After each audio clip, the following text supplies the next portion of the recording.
Esse é um casal tão querido, a doutora Claudete, que é arquiteta e conhece bem de acústica, né, Paulo? Na época, quando nós havíamos tido aquele problema, aquele acidente, que esta mezanino, não foi mezanino, era um forro, um teto que tínhamos aqui, né? Ruiu e foi para o chão. É que o senhor não queria que a gente ficasse limitado, queria que a gente construísse aqui a galeria, né? Então ele botou no chão. E aí então a Claudete veio para nos ajudar a preparar a acústica, nos deu várias ideias. Então eles fazem parte da história da comunidade. Eu jamais poderia celebrar esses 40 anos sem trazer meu amigo querido e a minha preciosa e tão especial pastora querida, que faz parte da nossa vida. Eu estou grato a Deus por tê-los aqui. Quero que o Paulo sinta-se à vontade. Se ele não quiser cantar, pode deixar que eu canto. Essa aqui é a minha igreja, pastor Carlos. É a sua igreja. É a minha igreja. Sim, senhor. Eu amo o lugar, amo até a rua Eponina. Exato. Eu falo em Eponina, eu estremeço. É lá que é a comunidade. Mas vamos receber o nosso querido? Vamos.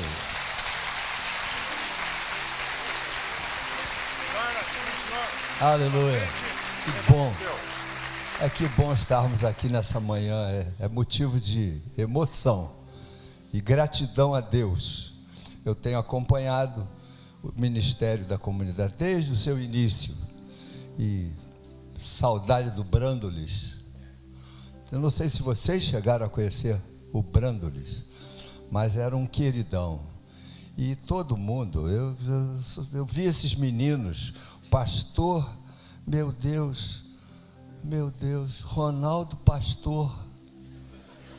Eu vi esse menino pequenininho assim, crescendo, arteiro, vivo, esperto. Glória a Deus, estou feliz hoje. Amém. É bom estar aqui, irmãos. Eu costumo dizer na minha igreja, no domingo de manhã, que você está no melhor lugar do mundo. Não existe melhor lugar nessa manhã de domingo do que estar em comunhão, estar na presença de Deus. Não tem hotel 5 estrelas, não tem os espaços mais luxuosos que essa terra possa oferecer que se compare a estarmos na presença de Deus com os nossos irmãos. Eu já tive que enxugar uma lágrima ou outra, viu, pastor Carlos Alberto, lembrando de todos esses anos, de toda essa amizade tão preciosa, tão querida, da importância do pastor Carlos Alberto na ordenação do Paulo, não é? Do apoio que você deu à ordenação dele. Então, realmente, eu estou emocionada. E agora, então, com o coração um pouquinho assim na mão, porque a minha filhinha caçula vai se mudar para São Paulo. Amanhã. Para vocês é normal, né? Para vocês viver em São Paulo é normal. Mas a minha filha caçula, depois de muita oração, Deus deu a ela uma menina. Estava com dificuldade de engravidar e nós oramos. 3 anos tentando. Verdade. E depois Deus deu de 3 anos nasceu a Bela. Pois é. E vocês imaginam que ela está levando a Bela, está trazendo a Bela para cá com 5 meses? Então, o meu coração ficou assim meio abalado, mas... Eu acho que nós vamos aparecer por aqui mais vezes. Verdade. Assim, pelo menos umas 3 vezes por ano eu estou aqui. Aleluia. Glória a Deus. Então, irmãos, eu seria mentirosa se eu dissesse que eu não estou preocupada. Não é bom quando a gente serve a um Deus com equilíbrio, que eu posso dizer, eu estou triste, eu estou zangada, eu estou carente. Eu não preciso ter aquela fé ufanista, uma fé para exibir só vitórias. Eu posso chorar. Não é bom quando a gente faz parte de uma igreja assim saudável, em que você pode chegar e chorar junto aos seus pastores, aos irmãos. Eu estou assim meio tristinha, então estou querendo falar para vocês também. Quem sabe alguém aqui também chegou nessa situação, um desafio pela frente, né? Amanhã, segunda e terça, eu estou envolvida na mudança da minha filha. Então, é um desafio para nós. Nossa família nunca morou em São Paulo. Tudo é novo, a vizinhança é nova. E o trânsito vai ser também parecido com o do Rio, já, bem ruinzinho. Mas, então, o nosso coração está assim, né? Em suspense. Quem sabe você também está diante de um desafio novo e o seu coração está preocupado. De uma incerteza, né, Claudete? De uma incerteza, quem sabe? Verdade. Eu queria, então, deixar para você um texto que está fortalecendo o meu coração. E esse texto está aqui em Isaías 45, 2. Diante de um desafio, nós temos esse Deus que é o nosso pastor e nada nos faltará, não é? Pois bem, esse Deus diz aqui em Isaías 45, 2: eu irei adiante de você. Claudete, eu estou na frente desse projeto da sua filha. Eu estou indo adiante de você. As dificuldades, sejam elas montes, né? Sejam elas portas, seja o que for, eu irei adiante de você e aplanarei montes. O Deus do impossível. Derrubarei portas de bronze. O Deus para o qual não existe impedimento. Não existe nada que seja tão forte como o nosso Deus diante dos nossos problemas. E romperei trancas de ferro. Lugares que você pensa que não pode atingir, não pode entrar, não pode se adaptar.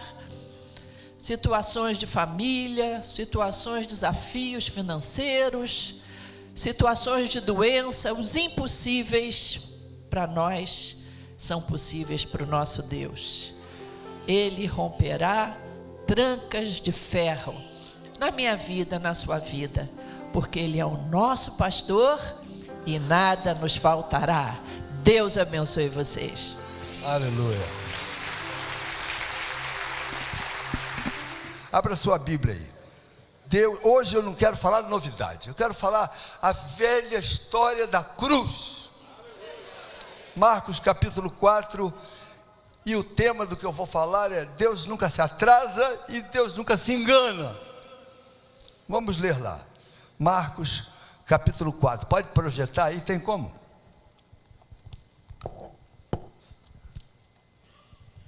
Marcos 4, 35, é a história de Jesus que está indo para uma terra do outro lado do mar da Galileia, uma terra chamada de Gadara, e o texto começa assim: naquele dia, sendo já tarde, olha só, disse-lhe Jesus: passemos para outra margem.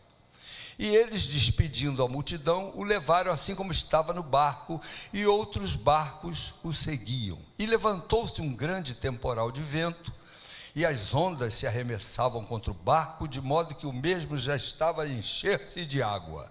E Jesus estava na popa, dormindo sobre um travesseiro. E eles o despertaram e lhe disseram: mestre, não te importa que pereçamos? E eles eram pescadores, né? Para estar com medo de sossobrar é porque a tempestade devia ser muito séria, porque pescador não se estressa por qualquer ventinho não, mas era uma tempestade muito forte. Não te importa que pereçamos? E ele, despertando, repreendeu o vento e disse ao mar: acalma-te, emudece. E o vento se aquietou e fez-se grande bonança. Então lhes disse: por que sois assim tímidos? Como é que não tendes fé? E eles, possuídos de grande temor, diziam uns aos outros: quem é este que até o vento e o mar lhe obedecem? Olha só, entrementes chegaram à outra margem do mar, a terra dos Gerazenos, e ao desembarcar, logo veio um dos sepulcros ao seu encontro, um homem possesso de espírito imundo. Irmãos, eu quero dizer para vocês que eu sou médico e eu acho que existem doenças, eu creio, eu acredito em doenças psiquiátricas. Eu creio, eu sei que tem. Tem esquizofrenia, tem bipolaridade, eu sei. Tem muita doença psiquiátrica que precisa de tratamento. Mas também existe gente endemoniada. É diferente. Um endemoniado, de um modo geral, ele tem uma força que os outros não têm. A mulher fala feito homem. Eu não sei se vocês já viram alguém endemoniado. Eu espero que não precisem ver. Mas fiquem sabendo, infelizmente, existe gente endemoniada. E pena que algumas igrejas, quando alguém se manifesta assim, pegam a pessoa e levam para o posto de saúde. Tem que orar pela pessoa. A nossa igreja Maranata é fruto de uma derrota do meu pai como evangélico, que foi lá em Barra do Piraí visitar o irmão, e o irmão estava endemoniado, meu tio Pedro Mário. Cláudio me arranja um lencinho de papel. Está no meu bolso já? Menina esperta essa Cláudia. Por isso que eu gosto dela, ela é danada. Aí, gente, o papai foi visitar o Pedro Mário, chegou lá na porta dele, bateu na porta, o Pedro Mário abriu assim, desce fogo, e a mulher dele lá atrás, mata. Papai e a mamãe ficaram tão tristes, o Pedro Mário, um irmão tão querido. A mamãe, eles eram presbiterianos. Os presbiterianos são crentes. Eu gosto dos presbiterianos, eu gosto. Eu cresci numa igreja presbiteriana, nunca ouvi heresia, nunca ouvi do pastor presbiteriano, nunca ouvi. Gente boa, gente séria.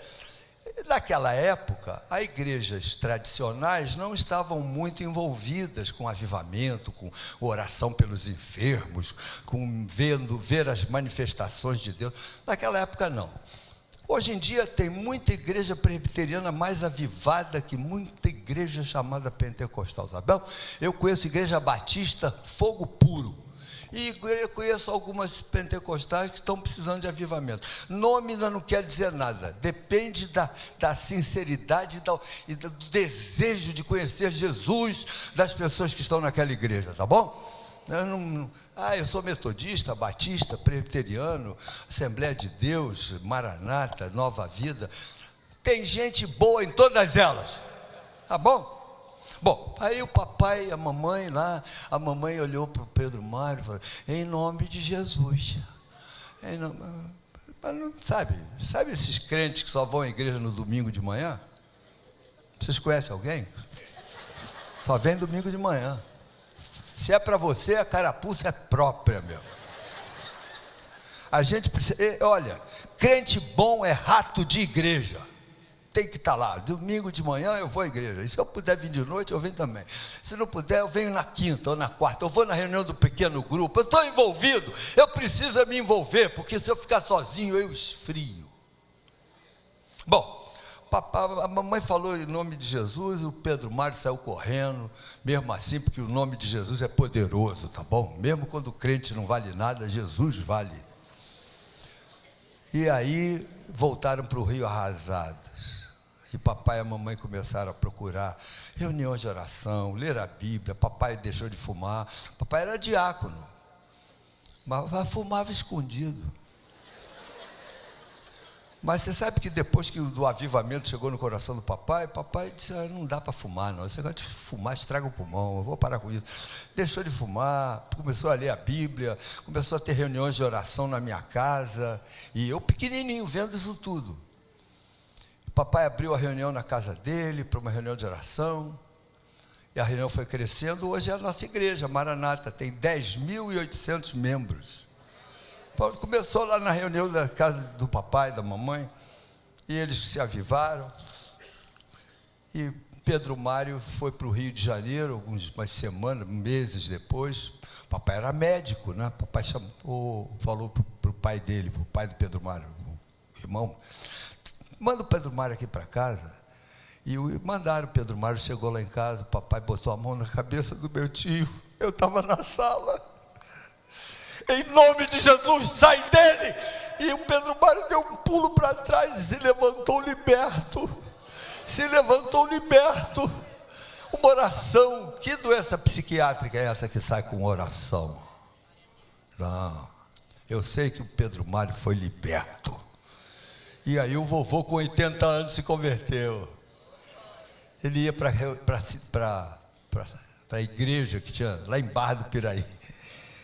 Seu Brito, não precisa vir hoje não, ensaio do coral só. Não, eu estou 80 anos atrasado. Posso? É pecado vir no ensaio do coral? Não, seu Brito, pode vir, ele vinha. Por que eu estou contando isso? Por causa desse endemoniado aqui que Jesus... O que eu queria falar para vocês brevemente, irmãos? Para vocês levarem para casa uma palavra que possa aquecer o coração de vocês. O texto começa assim, sendo já tarde. Quem sabe existe algumas coisas aí na sua vida que você acha que já é tarde. Tarde para o seu marido. Ai, pastor, eu oro pelo meu marido há 20 anos, não, é tarde, não tem mais jeito. Para Jesus nunca é tarde. Nunca é tarde para que o Senhor possa fazer uma bênção, transformar, mudar. Nunca é tarde para Jesus. Creia que, quem sabe, hoje, a resposta vai chegar na sua vida. Quem sabe amanhã. Ah, pastor, eu acho que na minha casa já é tarde. Outra coisa que me destaca o texto, que eu penso no texto, é que Jesus fala para os discípulos, vamos passar para outra margem. Mas que outra margem? Quem já foi a Israel sabe que da outra margem é a terra dos gadarenos.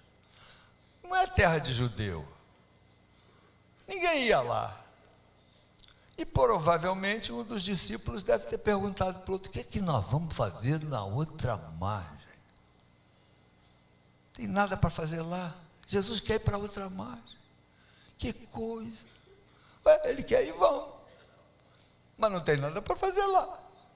Isso na cabeça deles. Porque Jesus sabia que ele estava indo para outra margem por causa de um homem rejeitado,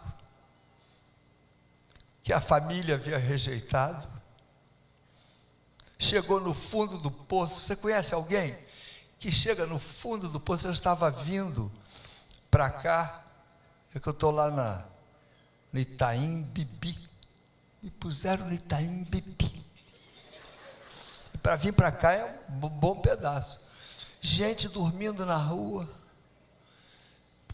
E aqui em São Paulo ser mendigo deve ser mais difícil do que ser mendigo no Rio, porque no Rio pelo menos vai um calorzinho bom. Aqui ser mendigo no inverno não deve ser mole não. Eu sei que existem pessoas assim, irmãos, rejeitado pela família, pelos amigos, não tem emprego, não tem opinião própria. Esse era o homem que Jesus estava indo transformar a vida dele do outro lado do mar da Galileia. Você sabe o que eu penso quando eu vejo esse texto, quando eu vejo essa história? É que se Jesus cruzou o mar para libertar um endemoniado gadareno, ele vai fazer tudo que é necessário para atingir a sua vida. Você é precioso. Jesus vai atingir a sua. Nós nunca podemos rejeitar. Pensa, aquele meu filho não dá para nada. Não pense nisso. Deus nunca se engana. À primeira vista, os discípulos poderiam dizer, mas meu Deus, esse camarada aí, esse endemoniado, ele preso com... A Bíblia fala no capítulo 5 que ele era preso com grilhões e cadeias. E ele quebrava isso tudo, ninguém podia subjugá-lo, andava sempre de noite e de dia, clamando por entre os sepulcros, ferindo-se com pedras. Você quer cair mais na vida do que aquele endemoniado gadareno tinha caído? Pois bem, foi por causa dele que Jesus foi lá em Gadara. E diz a Bíblia, no capítulo 5 de Marcos, que o gadareno sai do sepulcro. E ele, como ele estava possuído de demônios, que era uma legião, olha só que coisa terrível. Esse texto é para a gente ficar preocupado, pensar e repensar, estudar esse texto, gente. Existe legião de possessão demoníaca. Eu tenho alguns colegas que olham, pô, Paulo, você é médico, você crê nisso? Eu já vi gente sendo liberta. No início da nossa igreja, tinha um homem que era dono de cartório. E a esposa dele, altamente endemoniada. Dono de cartório é um cara rico, bem de dinheiro, concorda? Tem dinheiro.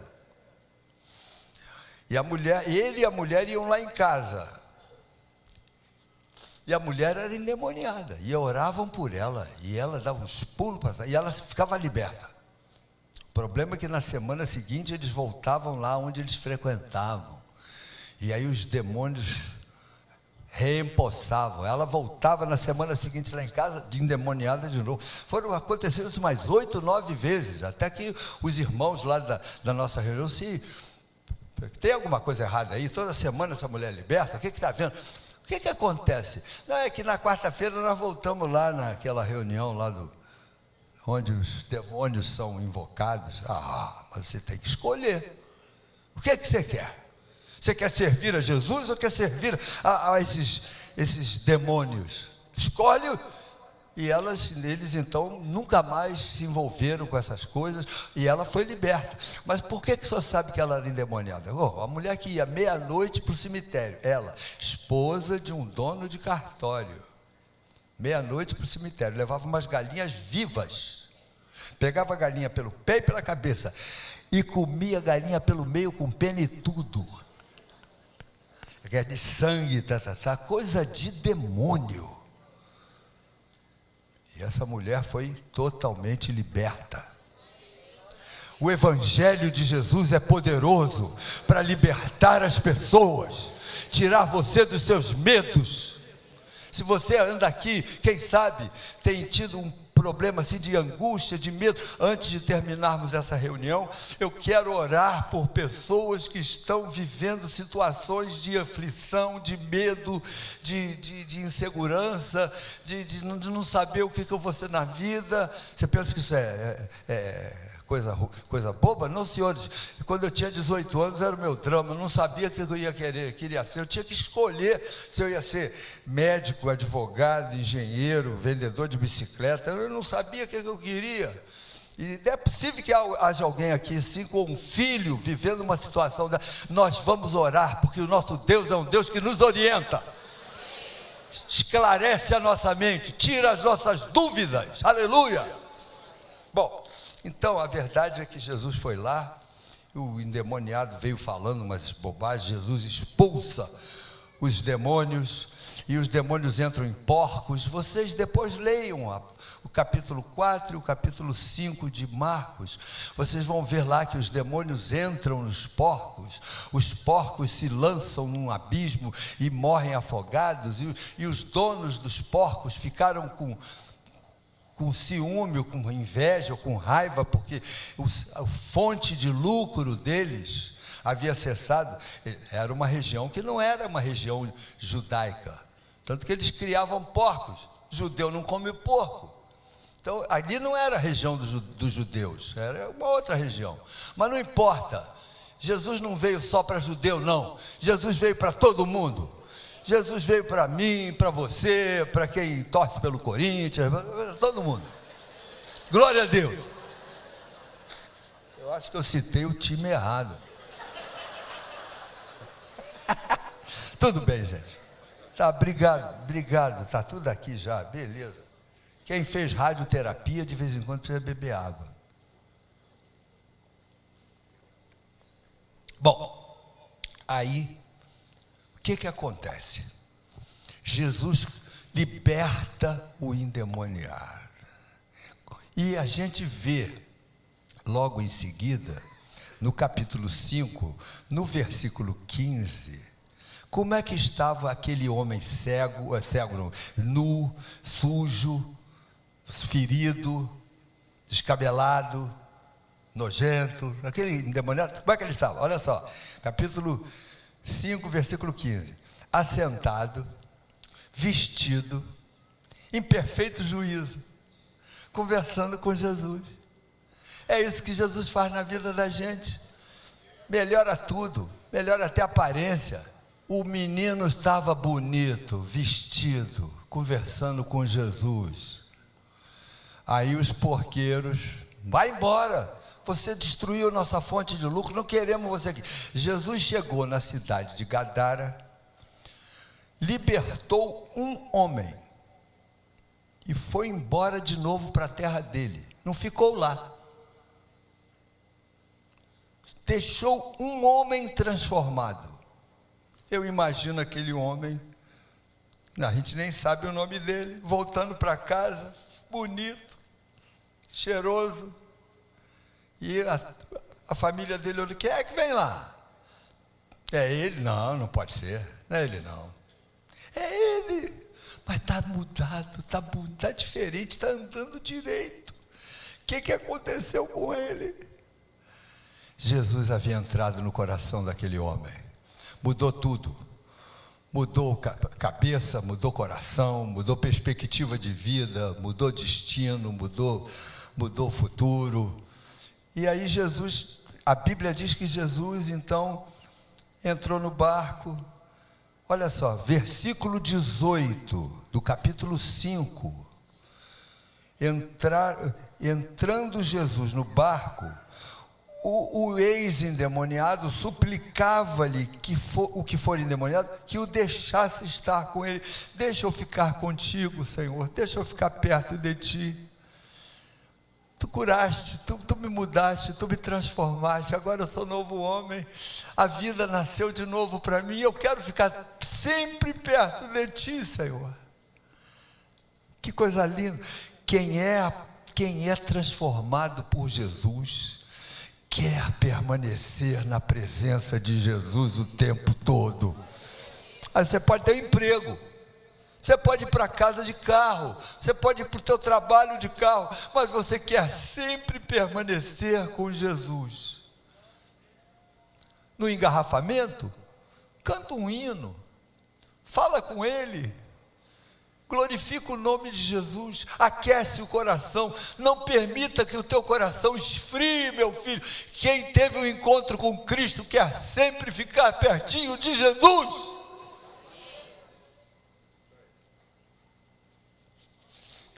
Vocês sabem por que eu estou aqui hoje? Eu era médico, residente nos servidores do Estado, operando amígdala, sinusite, desvio de septo, botando o narizinho dessas meninas um pouquinho para cima, chamando assim, push up. Eu operava isso na orelhinha de abano, botava a orelhinha no lugar. Eu tinha um colega, anestesista, o cabra era bom. Ele era tão bom que os outros médicos chamavam ele para fazer anestesia. Ele disse, te ganhava bem. Tinha um Maverick, lembra desse carro? Maverick. Casado, 2 filhinhas. E a nossa dupla era chamada dupla dinâmica, porque nós éramos rápidos. Eu sou pianista, eu toco piano, né? Então eu operava com a esquerda, eu fazia tudo rápido. Algumas coisas. Mas um dia eu cheguei no hospital, não era ele. Epa, eu reclamei. Dupla que está ganhando não se mexe, porque Paulo não contaram? Contaram o quê? Paulo, ele se suicidou, Paulo. Meu colega anestesista. Entrou no centro cirúrgico, pescou a veia, como só um anestesista sabe fazer, injetou remédio lá, provavelmente potássio. Eu sei que ele morreu. Fizeram tudo para ressuscitá-lo. Abafaram o caso não saiu no jornal.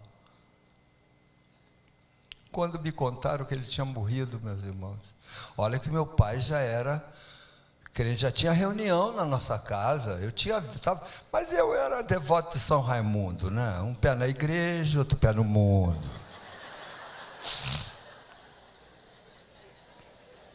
Eu nunca falei de Jesus para ele.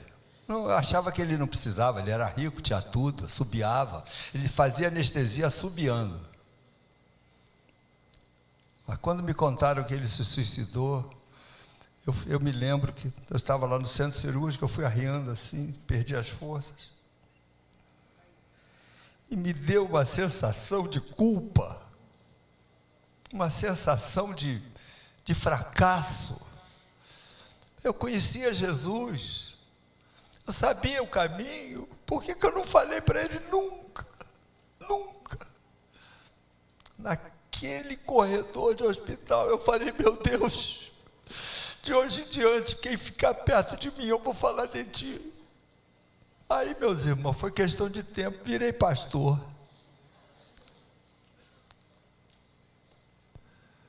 Um fracasso pode fazer com que você mude de vida, e Deus pode mudar os nossos fracassos em vitória. Eu sei que o endemoniado queria seguir a Jesus, mas Jesus disse, não. Olha o que Jesus disse para ele, versículo 19 do capítulo 5. Vai para a tua casa, para os teus, anuncia-lhes tudo o que o Senhor te fez e como teve compaixão de ti. Então ele foi e começou a proclamar em Decápolis. Decápolis era uma reunião de 10 vilarejos, daí o nome Decápolis, eram 10. Tudo o que Jesus lhe fizera, e todos se admiravam. Aquele endemoniado virou evangelista, meus irmãos. Deus nunca se engana quando abençoa alguém. O último da fila virou um evangelista. É isso que Jesus faz com a gente. Quer fazer de você um homem de Deus abençoado, que tenha história, que seja referência para a sua família, para as pessoas onde você trabalha. Não pensa que você não... eu não tenho jeito, eu não tenho talento, eu não sou o pastor Carlos, eu não sou o pastor Ronaldo, ele canta, ele é simpático. Não, você é você e Deus vai usar você. Me faz um favor, olha para a pessoa que está do lado seu e pergunta o nome da pessoa, ela vai dizer fulano, aí você vai falar o nome dela, fulana ou fulano. Deus vai usar você. Pode falar.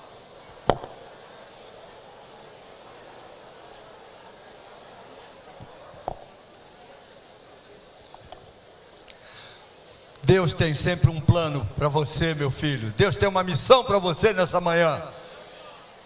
Você faz parte da história da comunidade, da história de Deus na sua vida. Amém?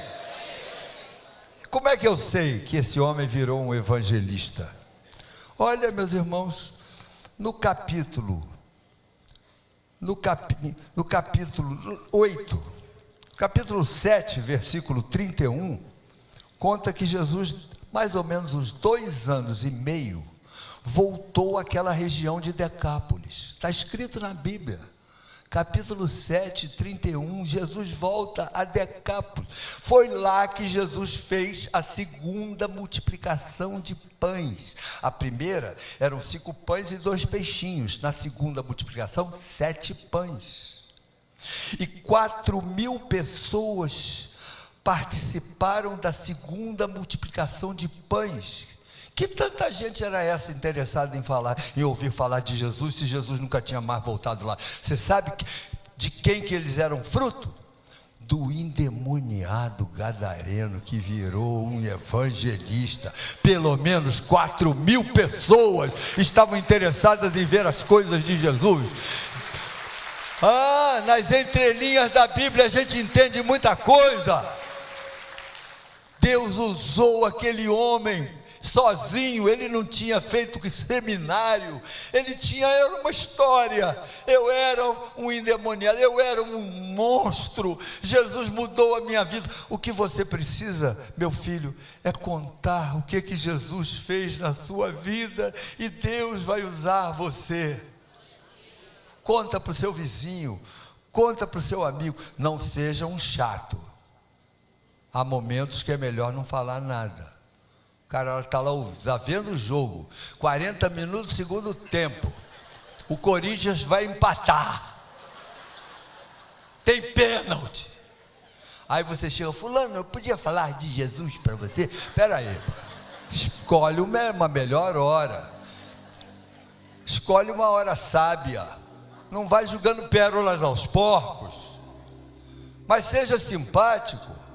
Dá um CDzinho do Ronaldo para ele ouvir, leva o boletim da comunidade, convida ele para vir aqui ouvir uma mensagem. Não é só para vir aqui não, tem um espaço aqui às 9 horas, um espaço legal aberto. Traz alguém, meu filho, Deus vai usar você. É só chegar perto, convidar, com carinho, com simpatia. Escova os dentes, porque pregar o evangelho com mau hálito não vale. Eu sou médico, eu falo a verdade. E nem perdigoto. Tem gente que vai falar de Jesus, tem que abrir um guarda-chuva. Alguns critérios nós temos que obedecer, não é, gente? Sabedoria, higiene, né? Simpatia, fazer a coisa na hora certa, com carinho. Tem uma irmã lá na igreja que não sabe falar nada, mas ela sabe fazer bolo de laranja. E chegou a vizinha dela e ela fez um bolo de laranja. Eu falei: vizinha, você está chegando, você não deve ter tempo de ter preparado. Eu vim trazer um bolo de laranja para a vizinha. Levou. Depois de uns 2, 3 dias, uma samambaia. Você não teve tempo de cuidar das tuas plantas, porque está na mudança. Eu vim trazer uma samambaia bonita para você. Não é emprestada não, é para você. Samambaia custa 30 pratas. Para a vizinha. Daí uns dias, ela convidou a vizinha para ir na igreja. Quem é que pode negar um convite depois de um bolo de laranja e de uma samambaia? Não tem jeito, tem que ir, ué. Usa o que você tem, meu filho. Vai para Decápolis. Vai para Decápolis. O teu ministério é Decápolis. Para aquele demoniado era Decápolis. O Decápolis dele. Ele foi para Decápolis. Eu não sei você vai para o teu trabalho. Teu Decápolis é o teu trabalho. Decápolis é o teu condomínio onde você mora. Decápolis é a tua empresa, onde você estuda. Teu colégio é a tua Decápolis. Vai para Decápolis, meu filho. Deus tem uma bênção para você em Decápolis. Já falei demais. Tenho 4 minutos. Vamos nos colocar de pé.